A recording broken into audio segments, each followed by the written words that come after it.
You aren't missing your child's signals. The truth is, you are creating them every single day. Those moments you think are small are actually wiring your child's brain to either connect or withdraw. Today, you'll see how your everyday habits are directly affecting your child's eye contact, language, and how they respond to you.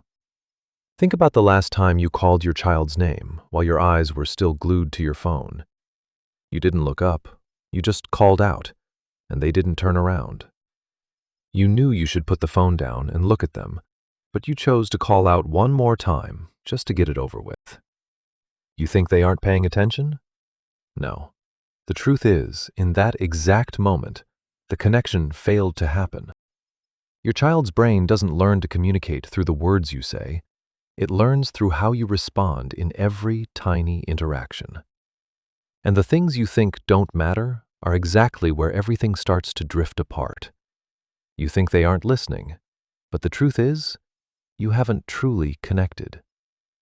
Think back to the last time you called your child's name while scrolling through your phone.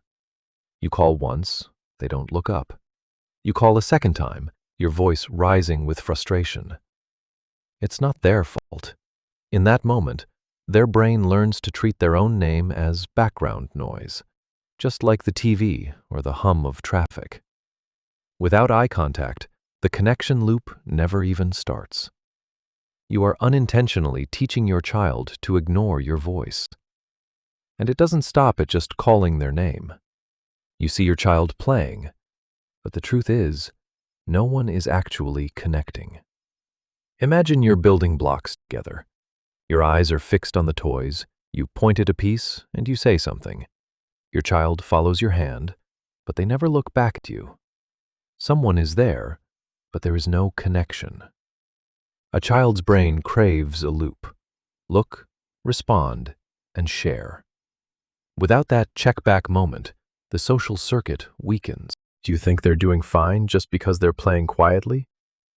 Playing alongside them is not the same as playing with them. Without this joint attention, the very foundation of their communication begins to fade.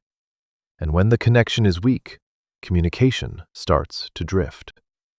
You're waiting for your child to communicate more clearly, but the truth is, you've been missing the smallest signals. Watch closely when they reach out their tiny hands to be held, but you don't notice because you're busy. They already tried. When a gesture isn't mirrored, a child's brain learns that it doesn't work, so they stop using it.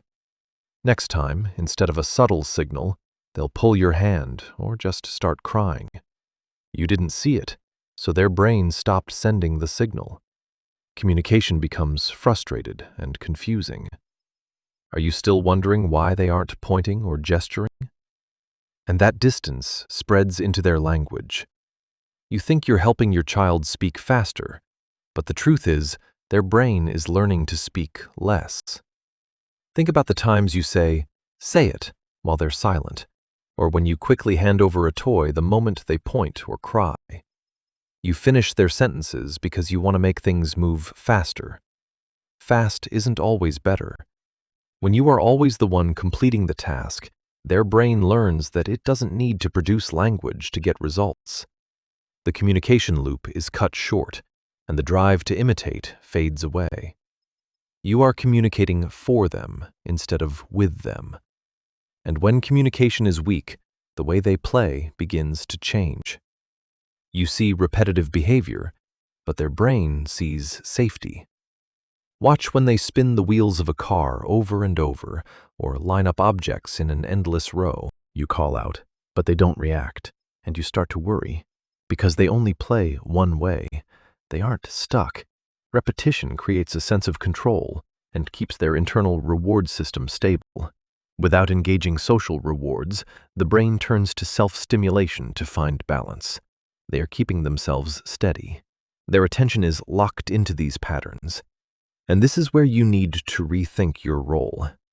You're looking for signs in your child, but the truth is, you are also creating the environment for them. Every time you call their name, every response, and every missed moment is quietly wiring your child's brain. Nothing happens just once. Whatever happens consistently becomes the default for their nervous system. A social brain isn't born, it's built through real interaction. Every small interaction is programming their brain. You are the system your child relies on to grow. The issue isn't whether your child shows signs or not. It's about how those tiny everyday interactions are teaching their brain to connect or to withdraw. There are parents who simply react out of habit, and then there are parents who begin to look closer at every small moment. The way you are present today becomes the way your child connects for a lifetime. The last time you called your child, did you actually look at them? If you want to dive deeper into what's truly happening inside a child's brain, you're welcome to stay here with me. Not everything needs to be fixed, but everything is being learned.